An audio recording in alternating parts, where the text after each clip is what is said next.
cerca un aiuto per loro e questa sera abbiamo pensato bene, dato che ultimamente praticamente abbiamo intervistato il signor Mario Bullone, questa sera di reintervistarlo e farci raccontare effettivamente come che praticamente lui si trova ridotto in questo stato. Buonasera signor Bullone. Buonasera.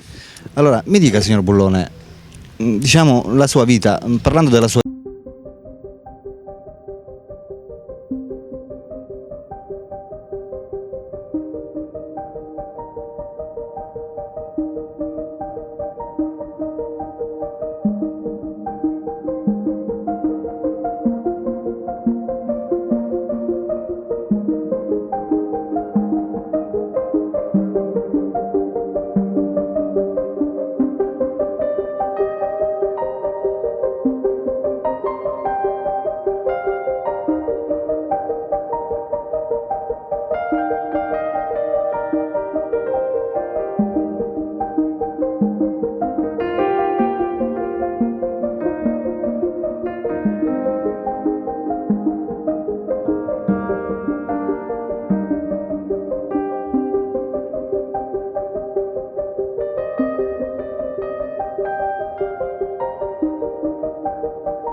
Lavoro, mi pagano abbastanza bene, mangio, bevo, riposo già, non mi disturba nessuno, perché oggi come oggi non sa più nessuno, la gioventù, di fare le reti le cose.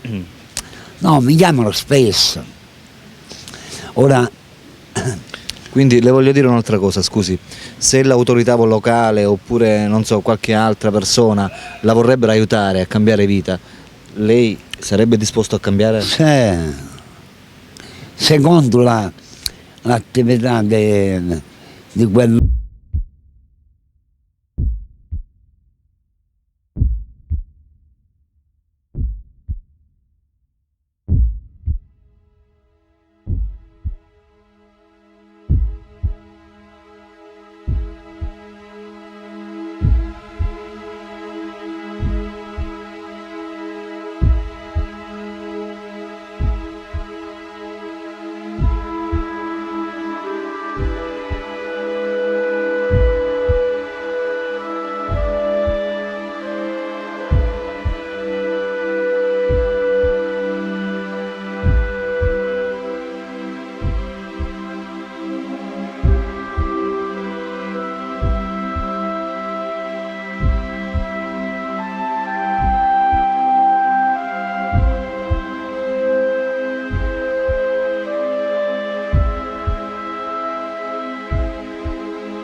ora mi deve scusare una parola, dice ma perché ti vive per dire lo vino, lo sa perché io dormo fuori, va freddo, e pure per scordarmi le cose, dice quando lo sa che ti fa male, lo sa che mi fa male, perché tu lo vivi, perché la sera qua si concela, stare in mezzo a un'ottata fuori, si diventa così.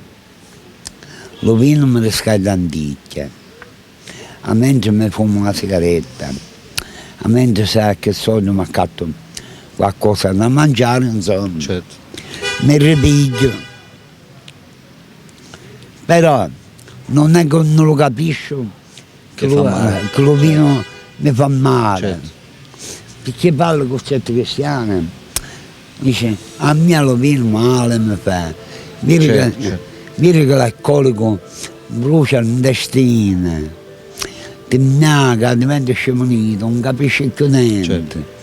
Va bene, signor Bullone. C'è chi non lo capiscono, ma che lo vino male mi fa, no, ti rimborsa la schiena, Certo. mi Va fa bene, signor cadere Bullone. questa buzzone. Io le raccomando di questa promessa che ci ha fatto, che se ci sarà qualcuno che vorrà aiutarla, lei accetterà l'aiuto Sì, sì. e cercherà di cambiare. Sì. Ok? E di diventare una persona come tutte le altre. Come Ok? era prima del rivero, perché se lei mi conosceva mia, quando lavorava male, dice Maria mia, e che un cadito sto cristiano.